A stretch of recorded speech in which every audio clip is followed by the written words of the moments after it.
This is Black Market Leadership, the underground resource for disruptors and status quo breakers.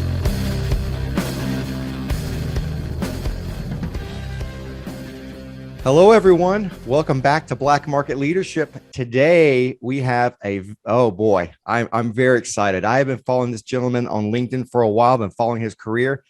Donald Vandergriff, a reformer, a military thinker. In fact, I think in the Atlantic, you were called Yoda, the Yoda of the Army. Yeah, James Fallows, there's a good example of how our country can unite. James Fallows and I are separate political. He's a liberal Democrat, and I'm a small Republican, government constitutional Republican. But we get along. He's been over to my house, his wife, and Carol and his kids. We have different views, but we have a unified vision on reform of the military to make it more effective. And he also wrote an article about me recommending I took over Marshall's job in net assessment when he passed away in 2015. Marshall. And I applied for it and got turned down. They hired a retired colonel with a PhD to take it over, even though the guy was not a reformer or open-minded revolutionary. Oh, I got you. So Donald has told me I can call him Don. Only one person calls him Donald.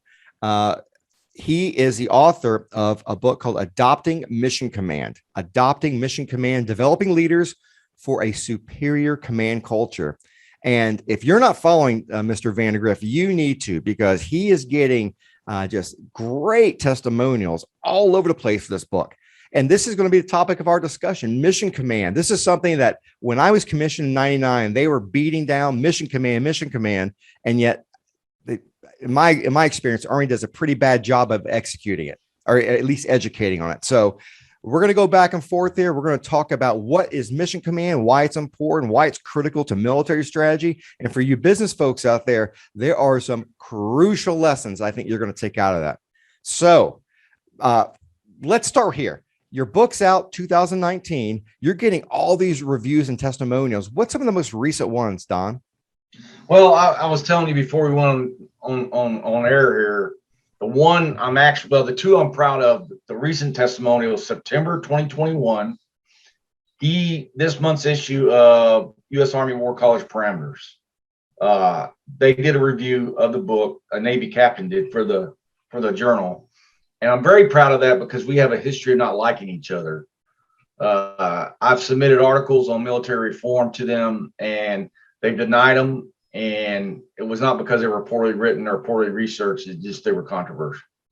So to have them publish a review, it's a 3-page review, by the way, and there's nothing negative in it. It's actually because academics will usually do something to prove they're really good by saying something negative.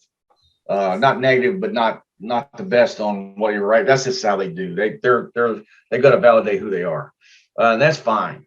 The other proud review, I got an email last year from a friend who sent me, a colonel friend of mine, who said, Don, did you know you just got reviewed in the Journal of Military History, which is out of BMI? And I said no, because he said that's like getting a prize. And it was really good too. It was a detailed review by a professor. His only critique was I didn't devote enough pages to how the Germans made it successful. And that was because I was limited to so many pages. The original manuscript was like 600 pages.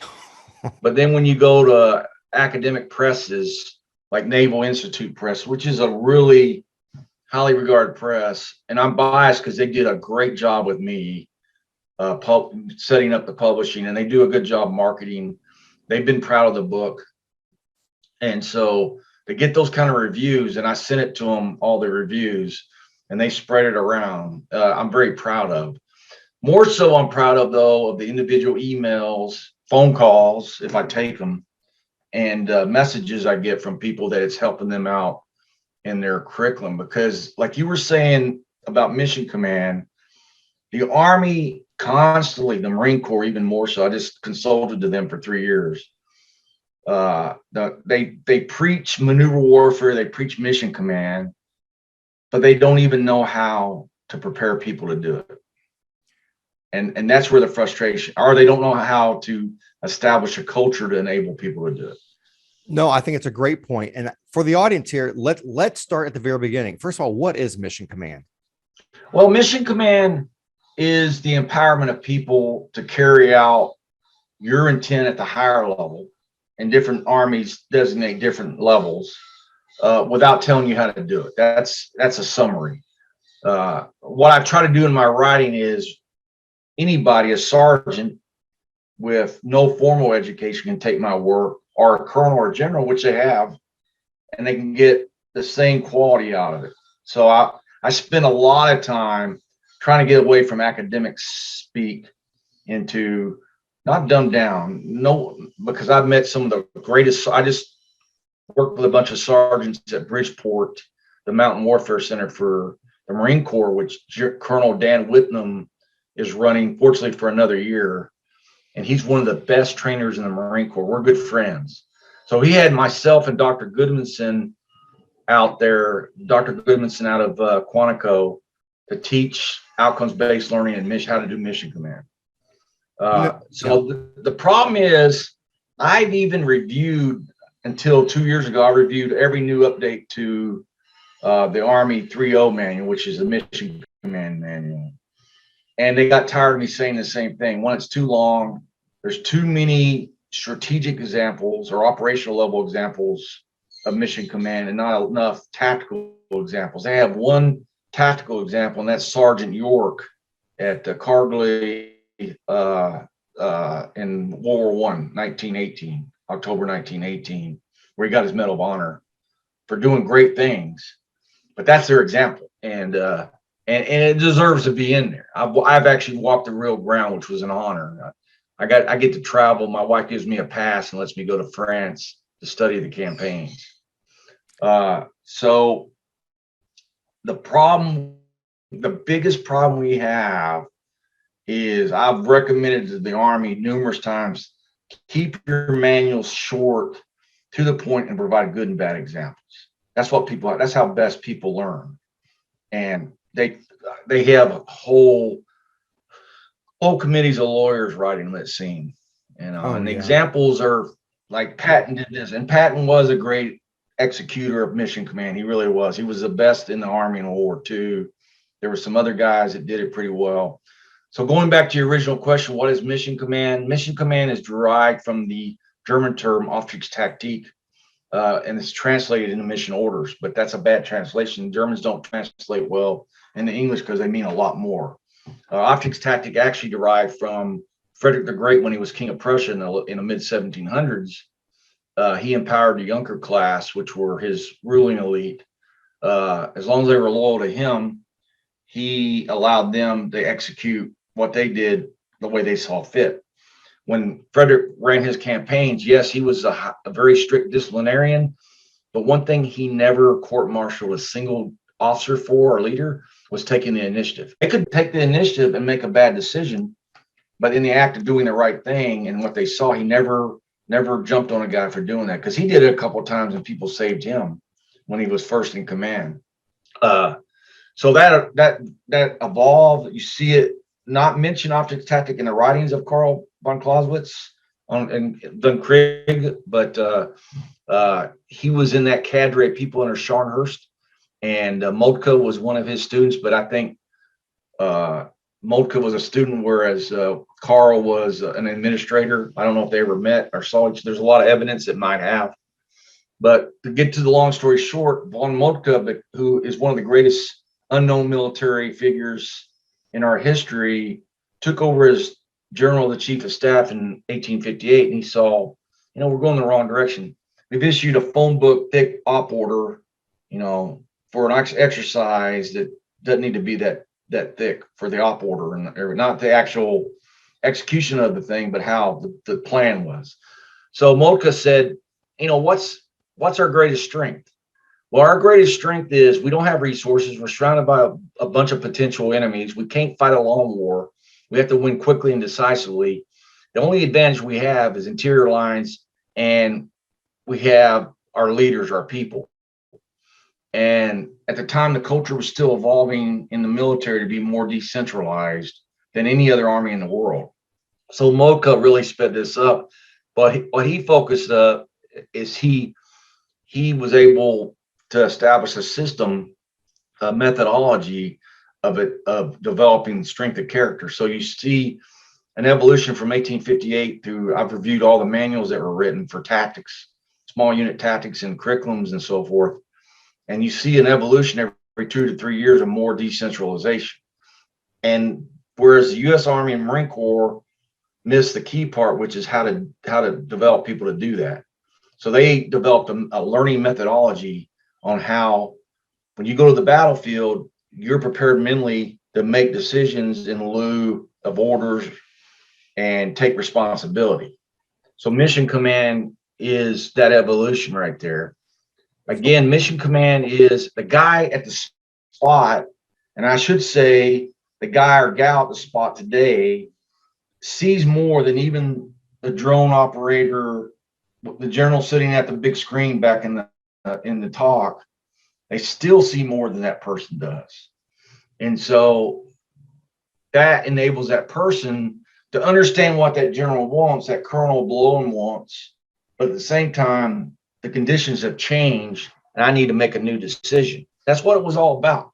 So, and especially today where your conditions occur so fast or change so fast, even with technology, the Marines just had a series of Marine Corps warfighting exercises at 29 Palms. I was out there to watch them, which was good for me. For my learning, it was good. And the Marines found out that Mission Command still remains very applicable today, despite all the technology, despite the electronic warfare, despite cyber warfare, all the domains of warfare that now have been included. They still saw that it's more important than ever. But their missing part is, even though they proclaimed lately that they're really changing learning, in some parts they're not, or how they develop people to do it. So because the culture is so ingrained in the industrial age, and the manpower system, as you've experienced, the personnel system is still stuck in the industrial age.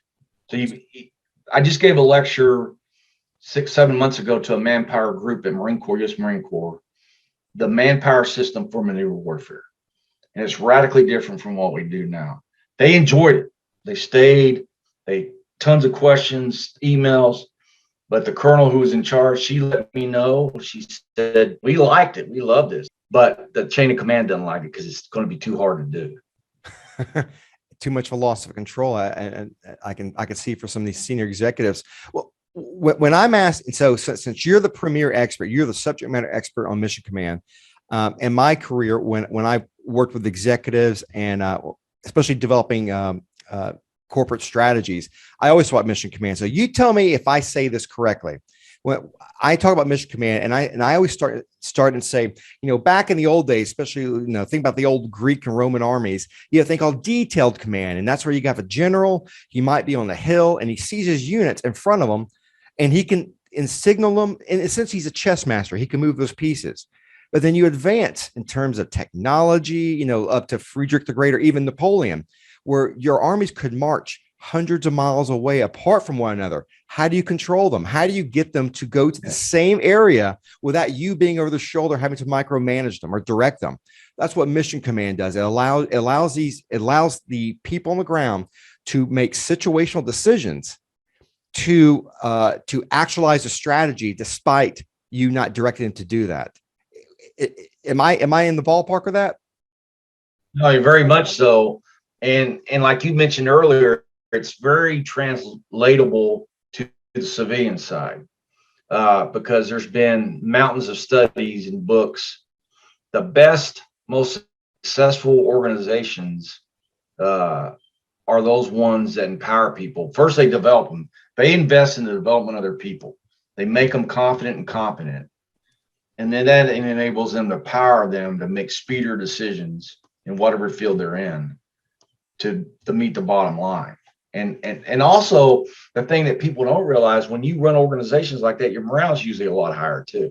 Oh yeah, yeah. You have stakeholder value. People there feel they know they're a part of it. They're not being cogs in the wheel. They're actually participating, engaging.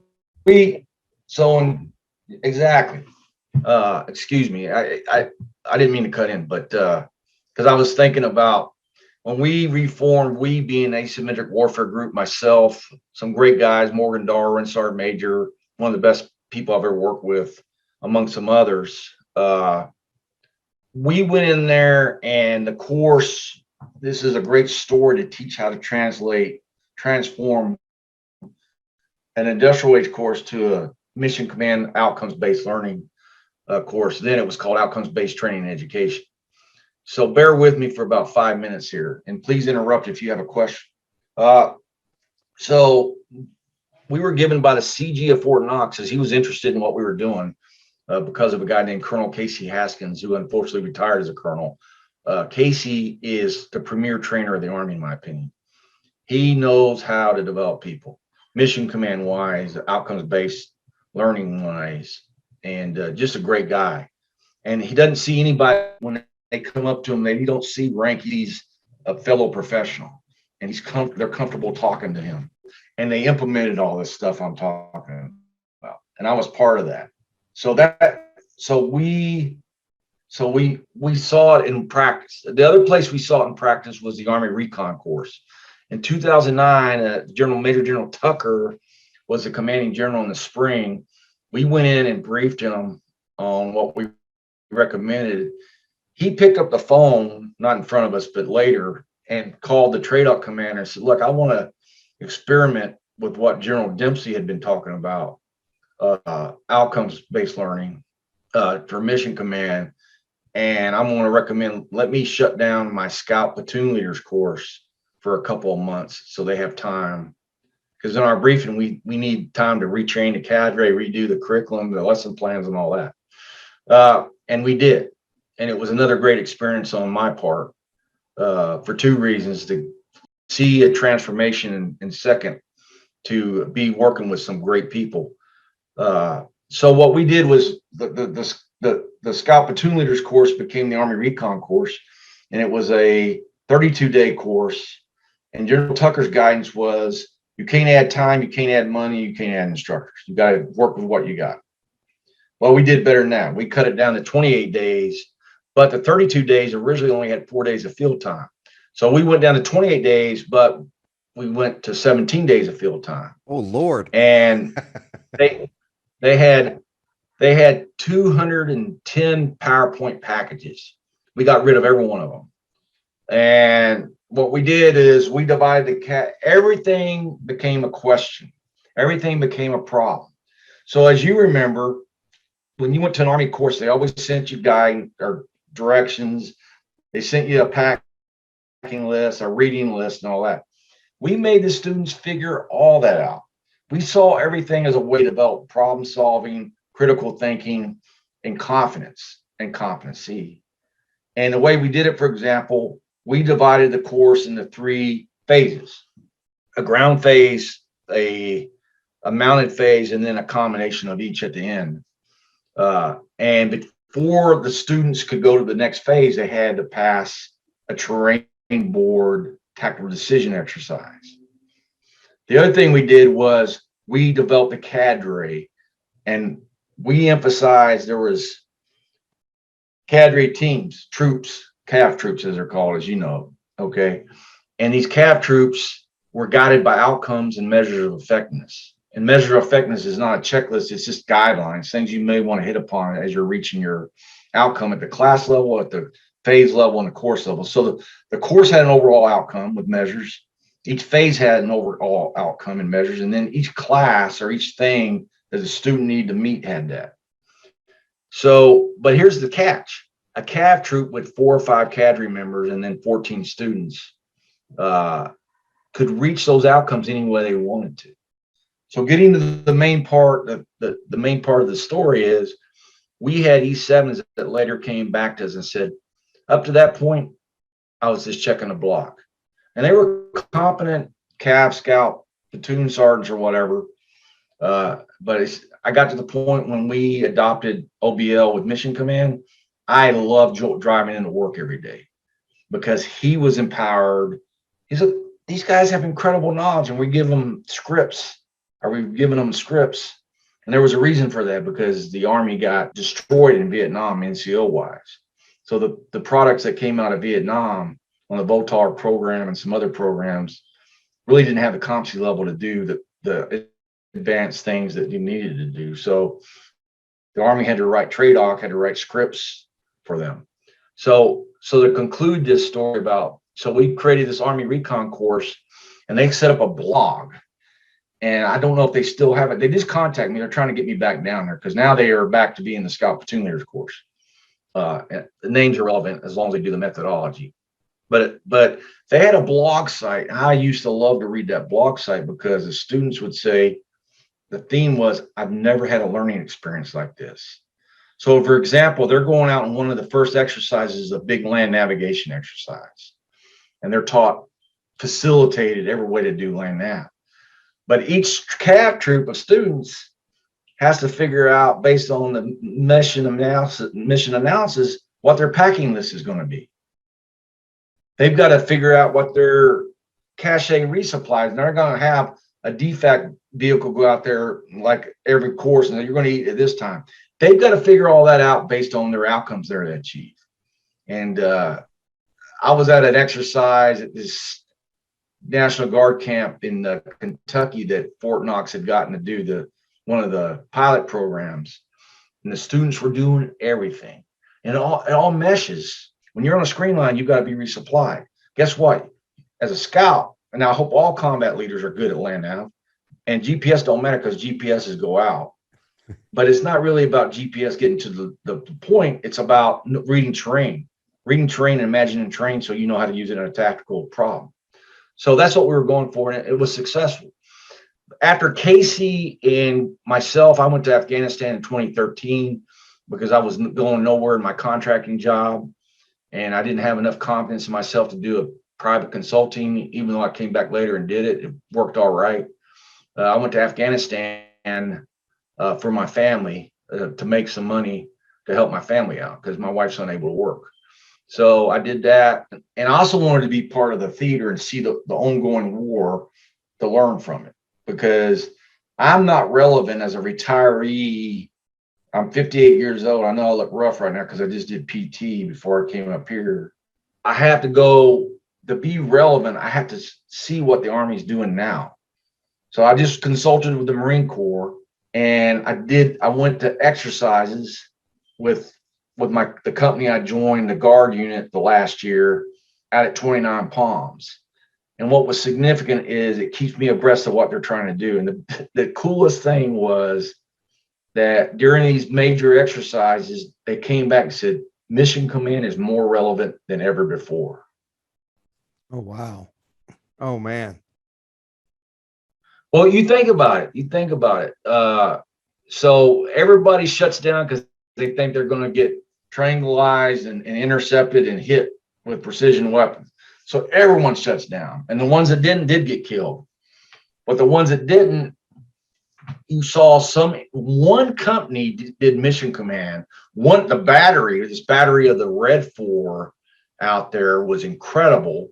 This guy operated on Mission Command. He had a 6-gun battery of total guns, and he operated where each one of the guns was operating separately.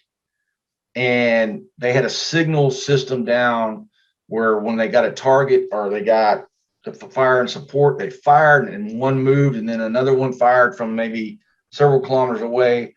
This battery commander understood Mission Command. But again, he also understood for him to do Mission Command, he had to prepare his guys to do it. There was a lot of trust in the battery. He lost 2 of his 6 guns during the exercise to the replicated fires. And he learned from it. But the more important thing was he continually moved. But to do that, his people, which were sergeants, gunnies, staff sergeants, and some lieutenants with each gun and his fire direction system, they had to operate that way, and they had been doing it on training boards, exercise and everything. It was really neat to see that. So I got to see in the world of cyber and electronic warfare and drones, I saw the fact that more so than ever before, because of those factors, mission command is there's a need for it than more than ever, because you're constantly having to be dispersed. When you're not in physical contact with the chain of command, you still, even though you may be electronically in contact with them, you don't want to use it.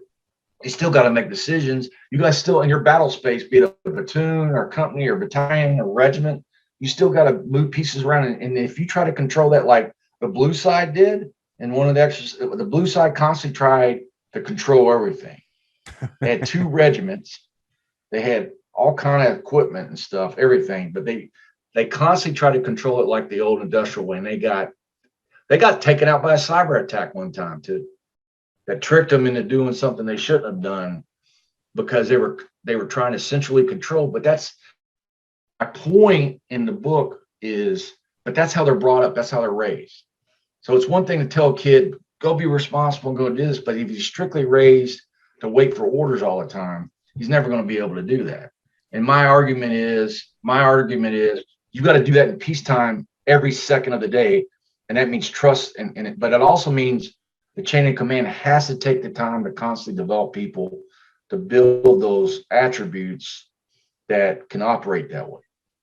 You know, one of the things I do on my work, it's funny because I know you use gaming as experiential learning, and hats off to you. I've used computer war gaming as a way to.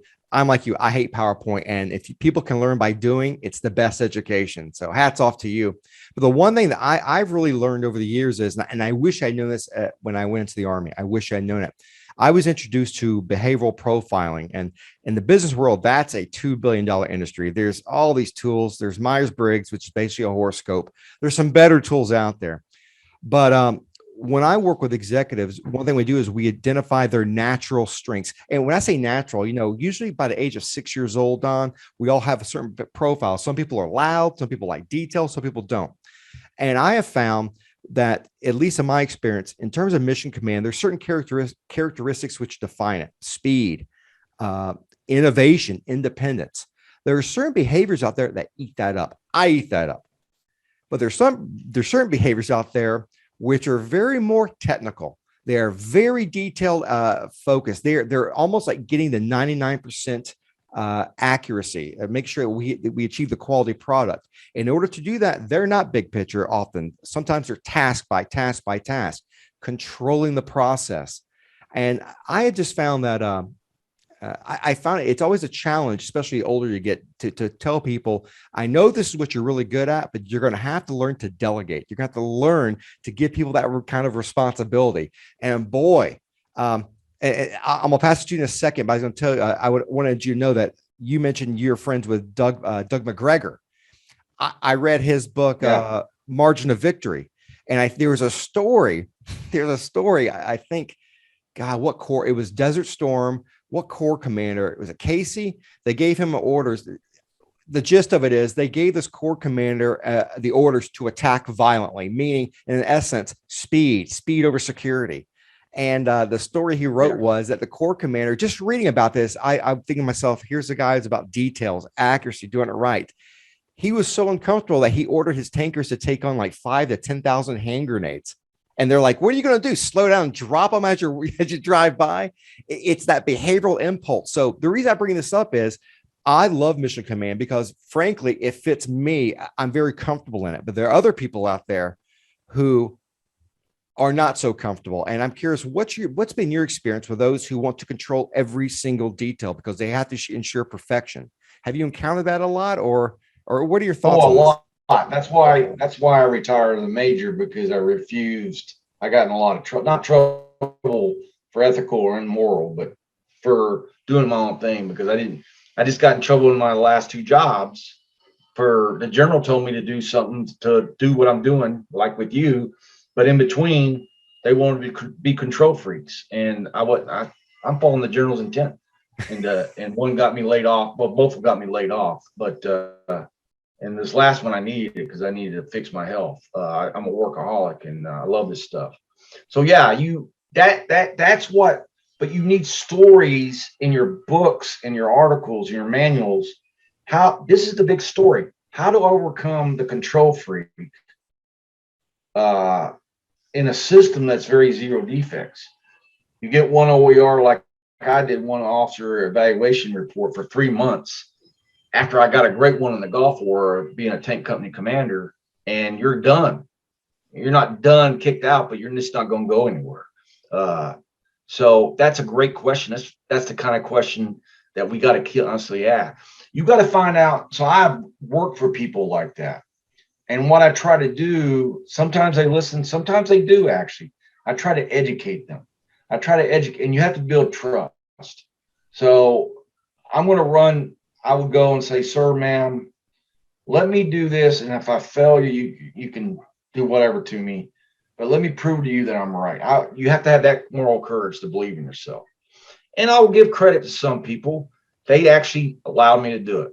There's others that no matter what you did, you're just going to have to wait them out. I mean, I just had the last 2 bosses on the civilian side, as a matter of fact, not the contractor side, but the military contracting officers that were total micromanagers. They wanted me to be the ghostwriter for them and make them look good. And there was no risk. They did not like risk at all, even though they were GS employees. You basically have to commit a felony to get fired. But I mean, I even wrote an article. You can find an article. I wrote an article about in 2017 or 2016 when Trump came into office. He needed to fix the government employment system. It was totally broke because they caught people doing immoral and unethical things, and they couldn't even get rid of them. And that's bad for trust. That blows trust and empowerment away. It's all about a culture of trust. So go back to your question. If you've got to believe in what you're doing, you've got to have a track record of it, which I did of doing it. I've had colonels and generals look at my military file and said, your file is weird. You've got all these awards. And they really do. And it's a compliment. You've got all these awards. You've had a lot of command time, twice the normal. You've demonstrated you're competent. Why did you retire as a major?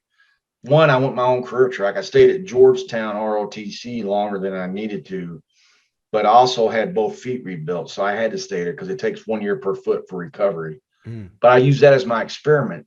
Where you really want to start this methodology of preparing for mission command as younger is better. As you said, as we get older, you get more stringent. They being the Army, a year ago, wanted to hire me to create a mission command course at the War College.